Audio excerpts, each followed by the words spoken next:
Good evening. The biggest news of the past 2 weeks is that I finally added music to the game. So far I have 3 songs in the game, namely for the splash screen, for the overworld and for the dialogue. I'm planning to add a few variations for the dialogue scenes, and I also have a very concrete plan for the actual gameplay. I've decided to go with a straight piano soundtrack once again, just like the last game I did for Katy and Petty. I will add some more stuff for the actual gameplay, but for the rest of the game it just feels right to have a piano-only soundtrack. For this video I won't just show off the tracks one after another. That would be a bit strange because I wouldn't be talking. But you will hear it in the background of this video, and yeah, you will hear it in the game anyway, so unless you're not going to play it, which I hope you decide against. But yeah, so far I'm really happy with how it's going. It feels very good to finally have music in the game, and yeah, it's coming together. What I wanted to mention about the music is that I added a little system that always has 2 different sound sources, and whenever I want to switch the tracks, I just slowly turn the currently playing track off, so the volume is going down to 0, and turning the other track up again. It's nice to have this sort of switching going on instead of hard cuts where you could probably even hear the waveline getting clipped, and that results in a not so pleasant clicking noise, and that is something that I'm really happy about. For the gameplay, I will add a different system. Basically, I want to have a few tracks playing at the same time, and then I will switch them out or add them together, depending on where you are in the level. But I think I will explain more on this later when I'm actually implementing it. So yeah, that's it for the music. Again, this is the biggest part, but there are a few other things that I wanted to mention. The first thing is that there was a weird issue with the sprite shader that I was using. Basically, it was receiving the lights, but it wouldn't allow me to set the alpha levels of it. And I'm now using a sprite shader by Todd Rivers, and I'm again linking it in the description for you to check it out. It is very nice to work with, and I'm really happy with the shader. So definitely recommend it if you have a need for something similar. I also did the general code cleanup again.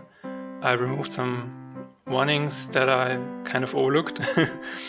And I also upgraded Rewired, which is the controller stuff, to the latest version, which is very important.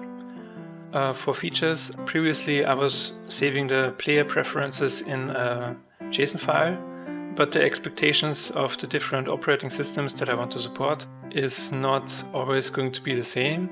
I stumbled upon a video by Jason Wieman, and he was mentioning that you can just save a really long JSON string in the player preferences, which is actually a Unity setting that you have access to, and that basically takes all of the file system stuff away from you, and you don't have to manage it, and it's really handy to work with. And yeah, again, I will link this video in the description. Yeah, I'm just linking everything that I find because I think it's worth sharing. For the start screen, I added a press any key button, which also required a few more sprites, and I managed to implement the async loading when you transition to the overworld. When you click any key, it starts to load in the background, and when it is done, the transition finishes. The intro loading is also complete now.